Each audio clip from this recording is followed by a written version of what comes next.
You are a cannibal. You're the average American at least. How the hell are you a cannibal? Do your fingernails? Drink Fanta? Or a part of the Donner Party? Maybe it could be those things, but they aren't exactly the average American. You know what is?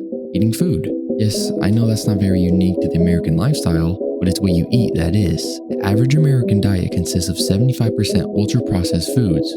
Yes, I said Big's Diet's marketing golden goose. Though some weight loss influencers might use this word or concept as a home run to get you to buy their latest starving plan, there's always some truth in lies. But what is that truth? What is the real meaning of ultra-processed? And how does it make me a cannibal? Let's find out. Welcome to Dystopia's How It's Made, how it's really made. Ultra-processed foods can be defined as this. Ultra-processed foods are industrial formulations made entirely or mostly from substances extracted from foods, or derived from food constituents. They typically contain little or no whole food and are often high in added sugars, fats, salt, and artificial additives.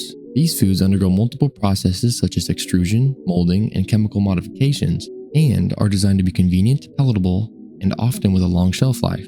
Essentially, they're the Play-Doh of food. Food-like components mushed together into different shapes to resemble common meals like meat patties or chicken nuggets or honey buns. How do they actually do this? How is it really made? In order to make this hot dog, they mix very low quality cuts of beef, pork, and chicken in a mush. When I say very low, I don't mean the bottom of the barrel. I mean on the floor next to the barrel.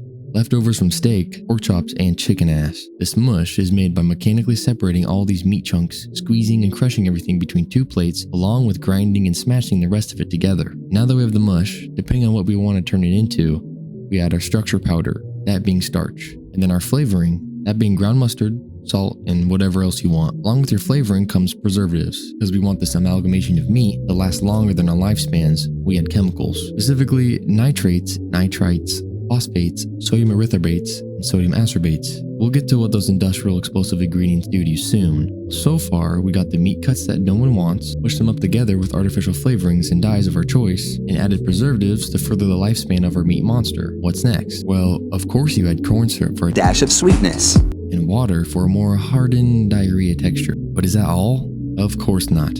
You then make all this into a paste that looks like cat puke, and then stuff it into a cellulose casing, cook it in a smoke shower, and skin it to resemble your perfect American hot dog. Now this may not concern you. You aren't a glizzy gobbler. You don't eat this garbage, so you're fine. But I think you're forgetting something crucial. The example I gave you was for hot dogs. Many people don't eat them, and that's good. Do they feel the same about chicken nuggets, hamburger patties, McDonald's?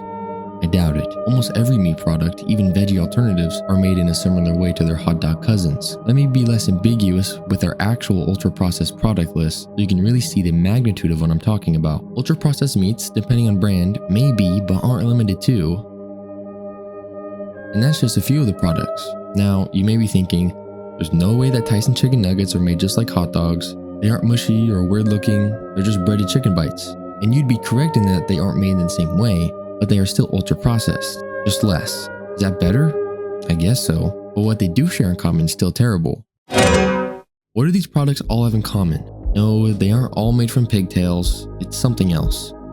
Something you can't see. Yeah, you got it. It's cancer-causing chemicals. Look at you, Mr. Smarty Pants. These chemicals make some sense to be used in bombs and cleaners, but in food, how does it make any sense? Well, let's ask the people who put it in our food. Cargill's Meat Solutions are responsible for the largest meat processing operation in the US, roughly around $165 billion worth as of 2022. Of course, they've also been in countless controversies along with sketchy business practices, but specifically, they use these chemicals or compounds to process our meat. There's reasonable things like antibiotics and preservatives, that being sodium nitrite and nitrate, though being banned in Norway and Sweden. And then there's the more questionable things, ammonia-treated meat, chlorine contamination, and phosphates. They say ammonia treatment is for killing off bacteria, which makes sense if you take their word for it, but it's also known for making the infamous pink slime. Chlorine contamination is pretty simple to understand.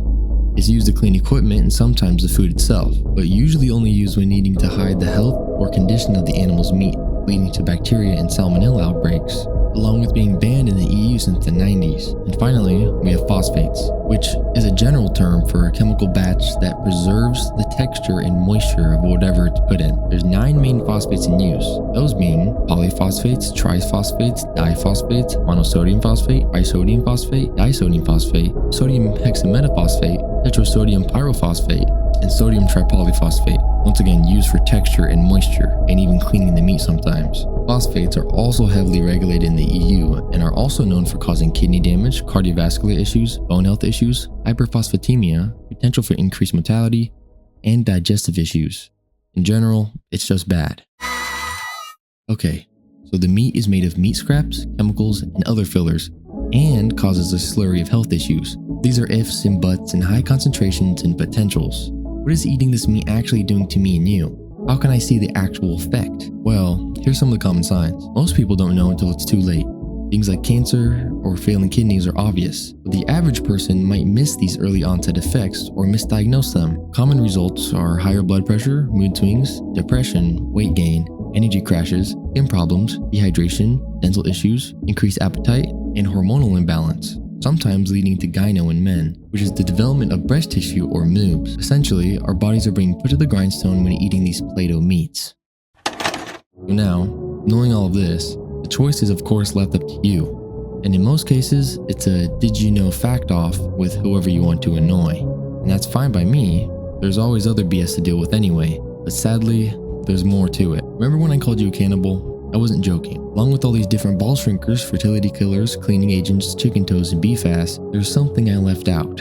Something they should have left out. More like two things. That being human DNA. Yes, I'm not lying. Though it's not directly human meat, it's still really bad. According to Clear Foods Lab, they analyzed 345 hot dogs and sausages from 75 different brands. They found that 14% of the samples had issues, including undisclosed ingredients and hygienic problems like human DNA. Human DNA was found in 2% of the samples. I'm assuming it's some sort of saliva or fecal matter that was part of the butchering process that caused this. But this shows the level of irresponsibility we are dealing with when it comes to our food, or meats more specifically. So yes, in some processed meat brands or plants, there may be human DNA. As the evidence is within a very small sample size and associated with a few brands, you can possibly rest easy knowing it's not everywhere, or at least hasn't been found everywhere. But you know what else has been found? Rat DNA.